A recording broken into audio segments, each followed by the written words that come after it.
go. Oh, he gets it. He understands it. I'm like really excited to be somewhere where there isn't a brick wall behind me and actually sees where I am. So if I like pass out for a second, I'm like, oh, okay, we're good. So my name is Andrew Mister. Mr. Andrew. There we go, Mister. We get it. Yeah. I hate it.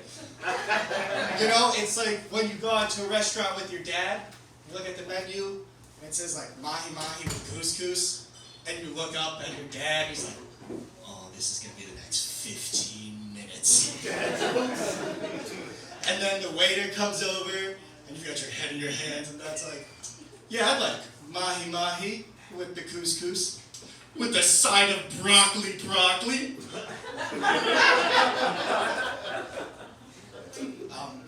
I've been working on my kids' names with this beautiful opportunity of a last name. I was thinking about naming one of them Haley.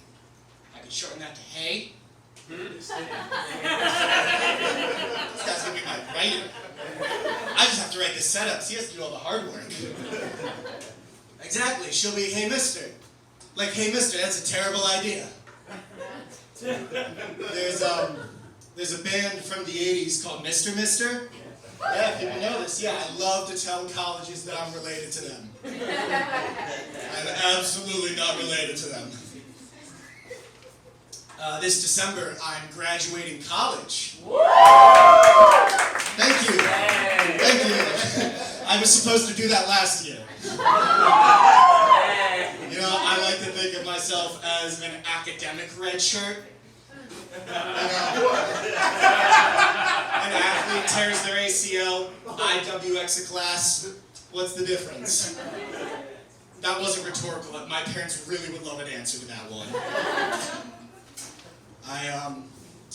As I'm paying for this extra year, I've noticed that there's a few extra things in my college curriculum, or in my college tuition, cost a little more than I thought it would. They charged me $300 for stolen cafeteria items. And I've run the math on that. That accounts to 2.1 million spoons. 2.65 if, you know, the fifth year. Back home, there is a Lululemon near me that someone got stabbed in. I know, I'm as disappointed as you are. And every time I walk past it, man, that's really bad brand advertisement. But their ass must have looked so good when they did it. Like, that's a selling point. Like, a butt that looks so good, heaven couldn't say no. Lulu, let me in. My dad's learning about pronouns. I had to give him the conversation, and I gotta say, he's been really good about this. One might say a little too good, because now I'll be in a conversation with him, and he'll get mad at me. And, you know, I understand it. It's a cancelable offense when you switch the object pronoun and you mean the subject pronoun. You know, one English major, good to know. And so we'll be in conversation, I'll be like, oh yeah, her and I, and they'll be like, oh, you mean she and I. And I'm like, oh right, thanks Dad, she and I. She and I are pregnant.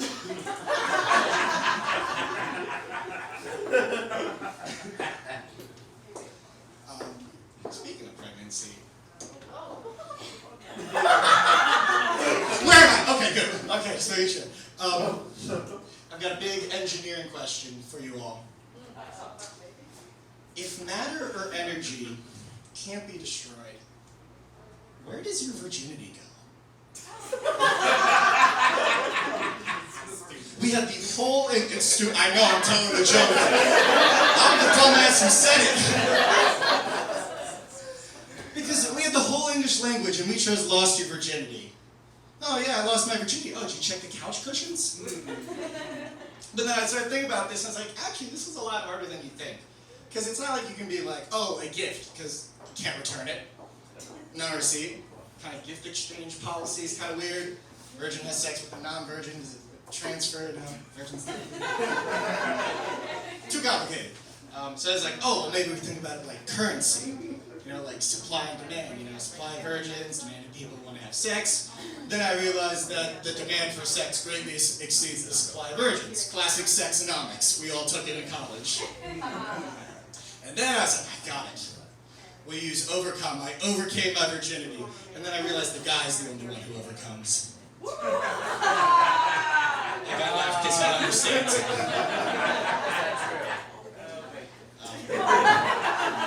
Oh my God, I know. I'll close with one more thing for you all. I think the most savage thing you could do as a parent is like if you're like John Smith the 46th, and you name your kid Derek. That is fucked up, yeah. Because you gotta go to heaven and there's like 46 people waiting there like, what the fuck did you do? Take the Lululemon pants off. You're not allowed again. But I'd like to get in on this game, so I'd like to have a child. I'd love to have a little baby boy, and I'd love to name him Andrew Mr. The Last. The Final. And this guy thinks that shit's hysterical. Thank you so much, Greenwich.